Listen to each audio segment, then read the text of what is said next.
Shabbat Shalom, amigos do canal Israel no Caminho. Um Shabbat de muito Shalom, de muita alegria.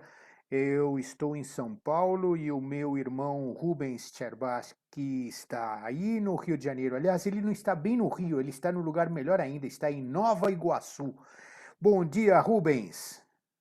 Bom dia, Sambi. Isso aqui, não sei se é melhor do que o Rio, né?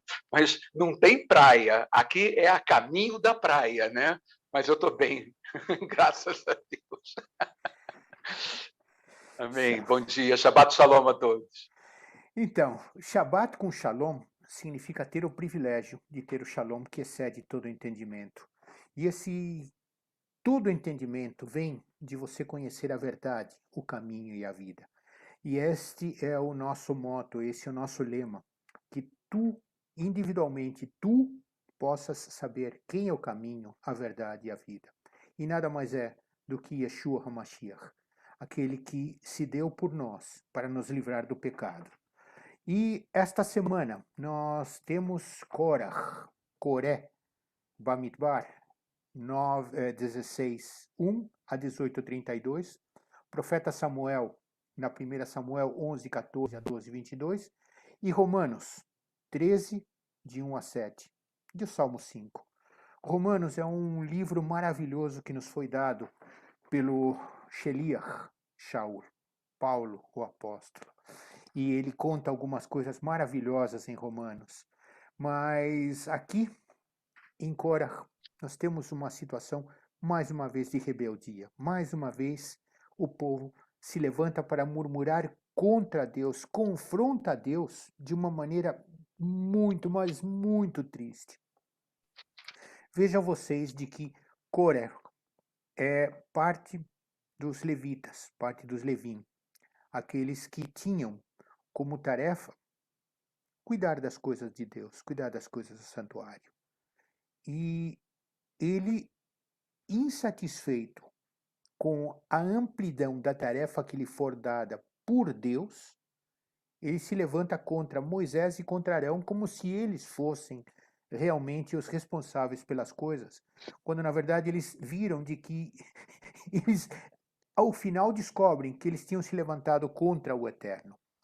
E o que acontece? Deus simplesmente se irrita com eles e eles são recolhidos vivos porque se abre um abismo na frente deles.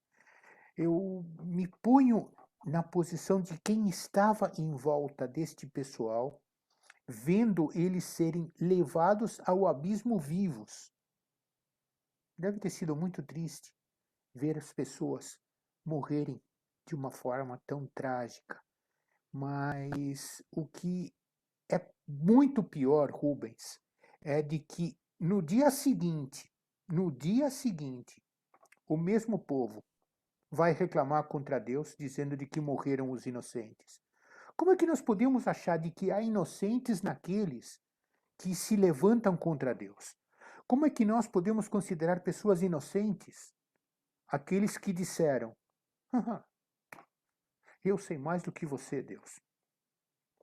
Como é que você enxerga isso, meu querido Rubens?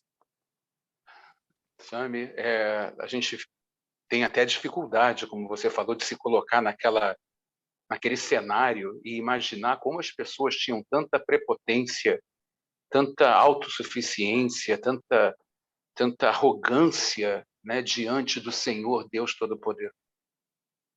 A gente sabe que Coré, Datã, Abirão encheram-se de presunção, né, foram tremendamente presunçosos, e se insurgiram contra Moisés com 250 homens bem conceituados daquela multidão. Eram 250 homens que tinham um certo grau de intelectualidade, não eram quaisquer 250 homens.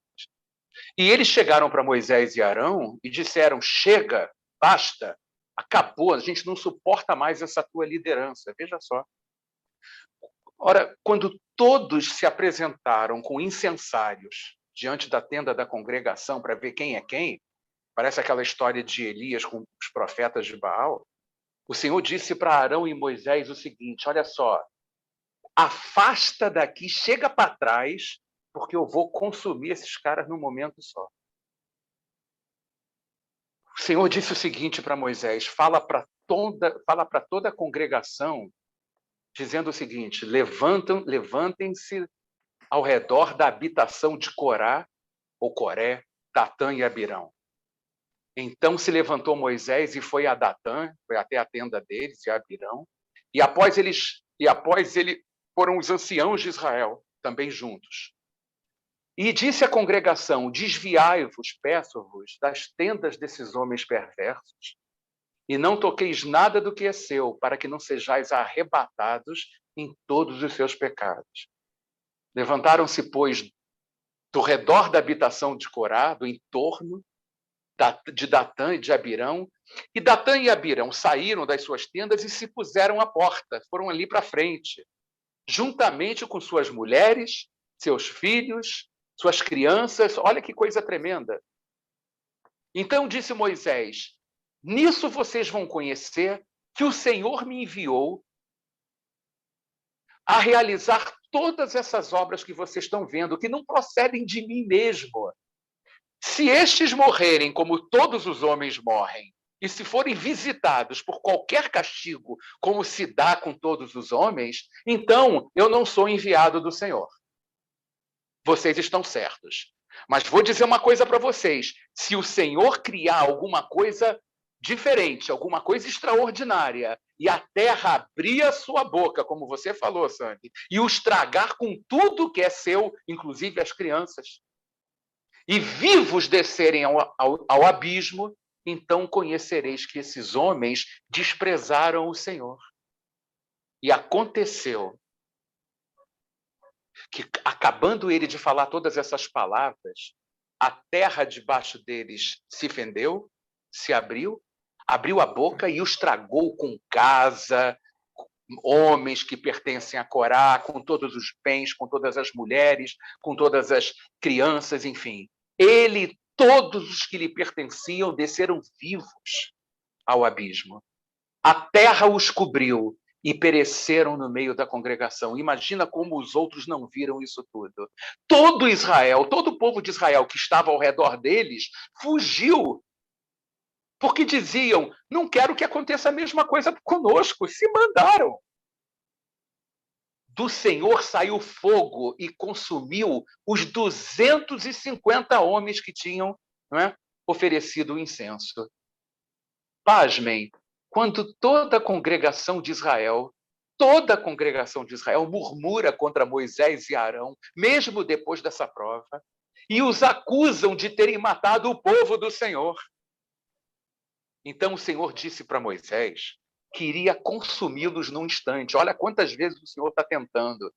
Eles se prostram em terra, Moisés e Arão, mais uma vez intercedendo, e Moisés, imagina os dois no chão com o rosto na terra, e Moisés baixinho fala como que no ouvido de Arão: Arão, corre ali dentro, põe fogo no teu incensário e faz expiação por eles. Mas enquanto Moisés está falando isso para Arão, a Covid já tinha pego 14.700 pessoas. Só depois que ele conseguiu pegar um incensário é que a praga cessou. Então a gente chega no texto de Números 17, quando acontece algo tremendo. Que eu vou ler só um textozinho que diz assim: disse o Senhor a Moisés: fala aos filhos de Israel e recebe deles bordões, um pela casa de cada pai de todos os seus príncipes, segundo as casas de seus pais, isso é, 12 bordões. Escreve o nome de cada um sobre o seu bordão. Porém, o nome de Arão escreverás sobre o bordão de Levi, porque cada cabeça da casa de seus pais terá um bordão. E os porás na tenda da congregação perante o testemunho, onde eu vos encontrarei. O bordão do homem que eu escolher, esse florescerá. Assim farei cessar sobre mim as murmurações que os filhos de Israel proferem contra vós. Era uma forma de espiar as murmurações de Israel. Então falou Moisés aos filhos de Israel e todos os seus príncipes lhe deram bordões. Cada um lhe deu um segundo as casas de seus pais. 12 bordões. E entre eles, o bordão de Arão, que era da casa de Levi. Moisés pôs esses bordões perante o Senhor na tenda do testemunho. No dia seguinte, Moisés entrou na tenda do testemunho e eis que o bordão de Arão pela casa de Levi brotou, tinha brotado. E tendo inchado os gomos, produzira flores e dava amêndoas. Gente, deixa eu falar um pouquinho. Vou mudar um pouquinho para poder falar sobre essa vara de Arão que floresceu, não é? E eu preciso falar um pouco da arca, para vocês entenderem isso. Lá em Êxodo 25, de 17 a 22, Moisés disse o seguinte: gente, vocês vão marretar esse bloco aqui de ouro. O ouro tem a mesma maleabilidade do chumbo. Até moldar uma tampa, falando do propiciatório, não é? A tampa da arca, com 2 querubins formando uma peça única. Um virado para o outro, com os rostos, né, tocando as asas, né, nas asas do outro, como se estivessem cobrindo a arca. Aaron, como se fala em hebraico. Com os rostos como se estivessem olhando para dentro da arca. Essa tampa da arca é chamada de propiciatório. Em hebraico se fala kaporet, que cobre, vem de Kippur, de Yom Kippur, cobertura. Algo que nos faz propícios. Propiciatório é algo que nos faz propícios a Deus, que nos faz favoráveis a Deus. Numa versão conhecidíssima da Bíblia, chamada King James, era conhecido não como propiciatório, mas a tradução vem como assento de misericórdia. Em inglês é mercy seat, lugar de misericórdia, não de juízo. Onde o sacerdote, uma vez por ano, entrava aspergindo sangue, que era no dia do Yom Kippur. E tinha uma ordem que ninguém jamais devia abrir a arca para olhar para dentro. Ora, o que havia dentro da arca? Diz a palavra. Primeiro, as tábuas da lei. Era a tentativa do homem de se justificar sem a ajuda de Deus, pela lei, por um caminho onde eu me esforço e eu alcanço sem depender de Deus. Antes da lei ser dada ao povo, Moisés disse que a lei seria dada e o povo respondeu: tudo que o Senhor mandar, faremos. Está lá em Êxodo 19 isso. Mas isso, ao contrário do que pudesse parecer, não era uma postura de humildade, mas sim de arrogância. É tipo, deixa com a gente, é nós na fita. Era uma tentativa do homem, através do seu próprio esforço, de alcançar a justificação e a vida eterna.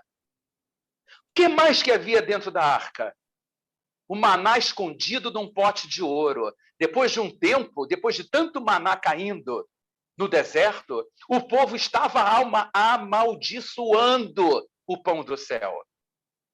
Não é? Está lá em Números 11:6, tem um versículo que diz: mas agora a nossa alma se seca. Coisa nenhuma há senão esse maná diante dos nossos olhos. E nós sabemos que o maná aponta para Yeshua. Yeshua é o pão da vida. Mas eles não suportavam mais o maná. Só maná, não tem um churrasco, não tem um estrogonofe, não tem um arroz com lentilhas, não. Era só maná e eles reclamavam. E por fim, e aí eu volto ao texto, não é, de Números 16, que diz assim: que mais que havia dentro da arca? A vara de Arão que brotou. Gente, não era o cajado de Arão, era um galho de árvore. O povo se rebelou porque Deus escolheu Arão para ser o sumo sacerdote. Cada tribo pegaria um galho e com canivete escreveria lá o nome do chefe da sua tribo. O galho que tivesse dando flor seria o escolhido. Então, é importante a gente saber que a vara representava a rejeição do povo ao sumo sacerdócio, que apontava para Yeshua, como até hoje se vê. Como uma rejeição, como até hoje se vê. A vara de Arão floresceu e deu fruto. Gente, Yeshua HaMashiach foi rejeitado, mas ele é o sumo sacerdote. Ele é o sumo sacerdote, aceite o inferno ou não. Então, esses 3 símbolos que eu falei, as tábuas da lei, o maná escondido e a vara de Arão que brotou, representam a rejeição completa do homem a Deus do que Deus faz. Deus manda colocar uma tampa por cima, um assento de misericórdia, caporet, ninguém, e com a ordem de ninguém olhar para dentro dessa arca, porque ele mesmo não se lembraria mais dos nossos pecados. Essa é a aliança que eu farei com eles depois daqueles dias, diz o Senhor. Porei no seu coração as minhas leis e sob a sua mente as escreverei. Acrescenta, também de nenhum modo me lembrarei dos seus pecados e das suas iniquidades para sempre. Ou seja, se você olhar para dentro, você está voltando para o Egito, você morre. Se você olhar para dentro, você está rejeitando a cruz de Yeshua, você também morre. E se você, olhar para dentro, você está rejeitando o Espírito da graça, você morre. Então, gente, é assim, Deus é Deus de misericórdia e graça, e não de juízo ou morte. Crê nele e será salvo tu e também a tua casa.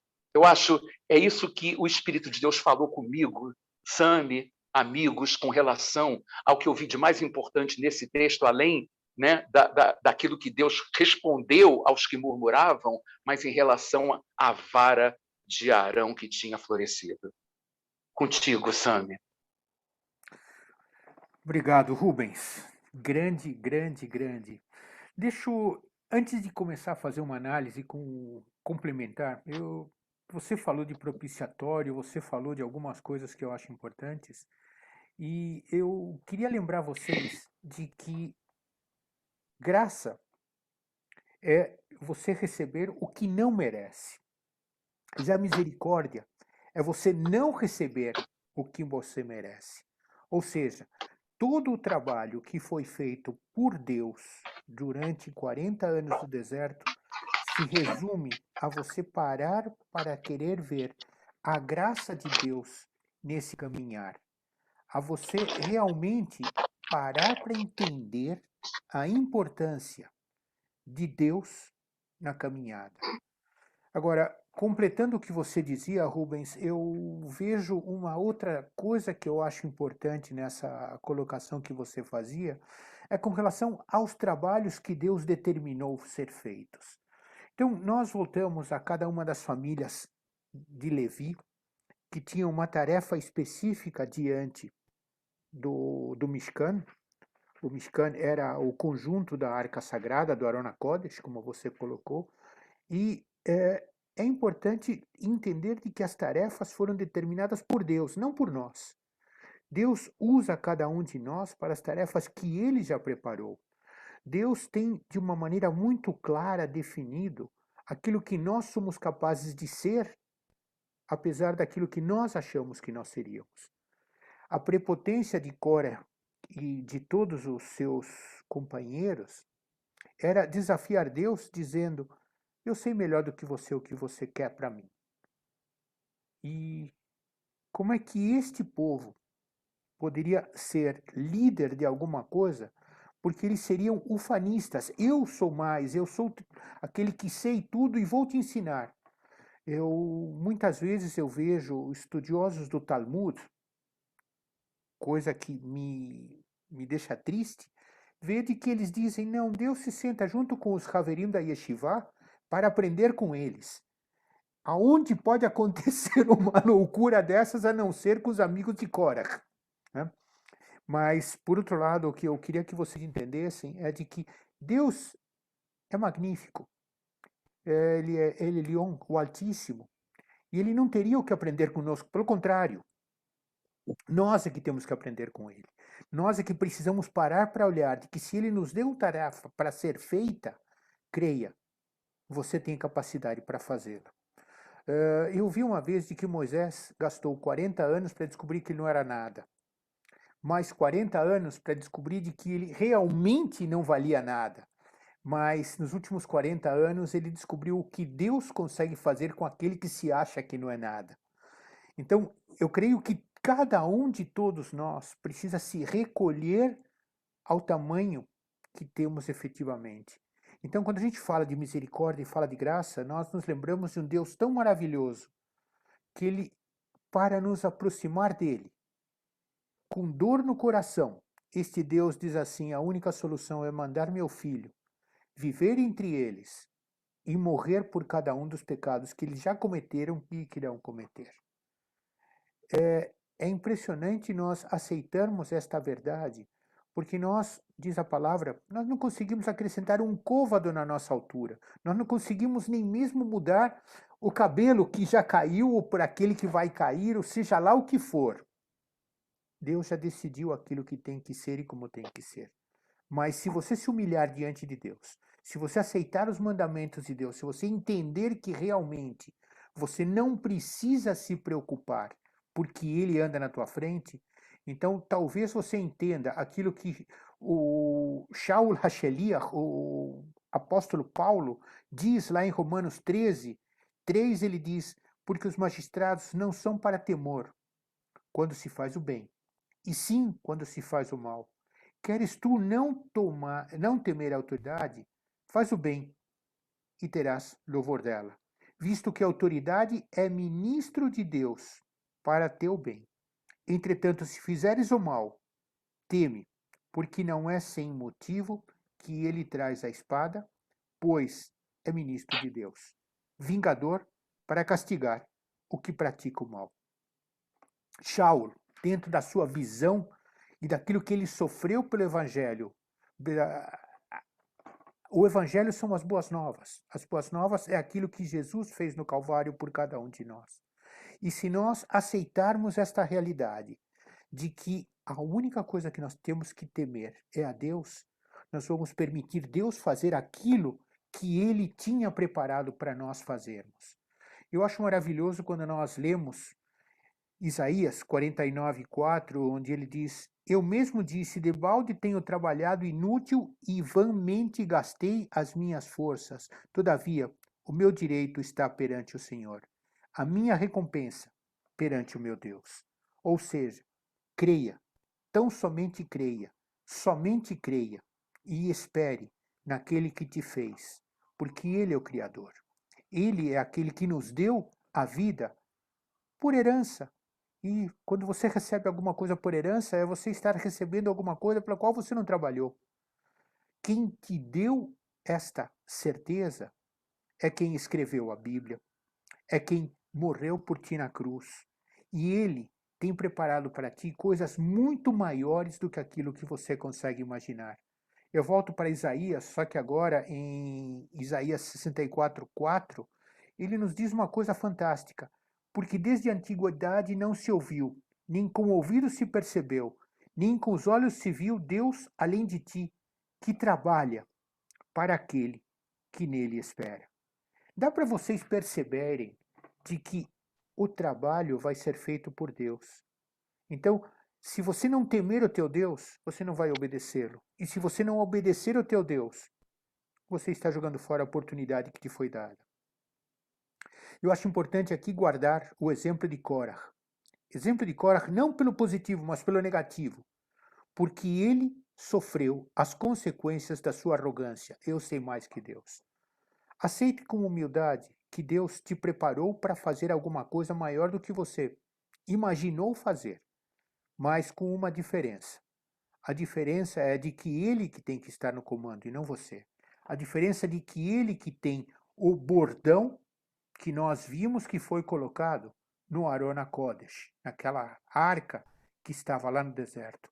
E aquela arca, ela tem até uma coisa que eu acho muito bacana.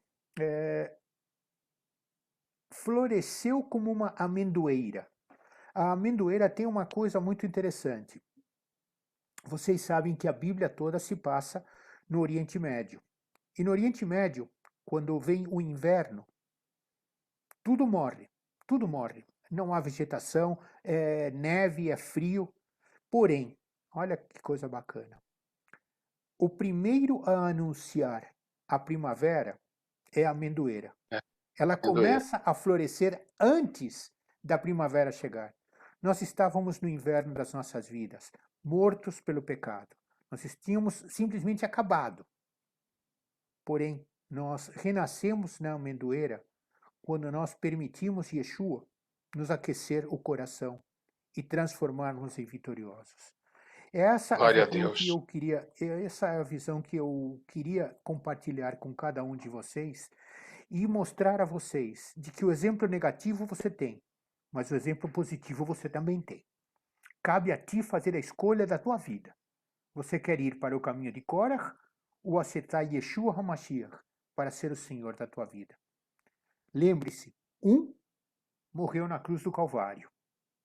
Ele olhou para ti e te disse: eu morri por você. Korah, por outro lado, ele não teve tempo de dizer nada, porque com a arrogância dele, o chão se abriu e ele caiu vivo. Eu vejo com tristeza esta morte à toa.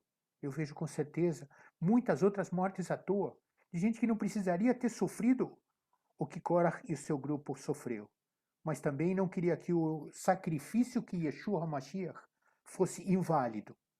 Esse sacrifício te deu a vida. Então considere isso e guarde esses assuntos para a tua reflexão nesse Shabat. E que a tua decisão de seguir Yeshua venha do fundo do teu coração. E se você tiver dúvida, se você quiser conversar, lembre-se que nós estamos sempre aqui prontos para te apoiar na tua caminhada. E que você possa estar no caminho, na verdade e na vida, daquilo que Yeshua HaMashiach nos deu. A cada um de vocês, youtubers e espectadores, a nossa gratidão por caminharem junto conosco. E desejamos a vocês um Shabbat de muito Shalom. Beshem Yeshua HaMashiach. Shabbat Shalom. Amém. Shabbat Shabbat Shalom, Shalom. pessoal. Shabbat Shabbat Shalom. Shalom. Shabbat Shalom.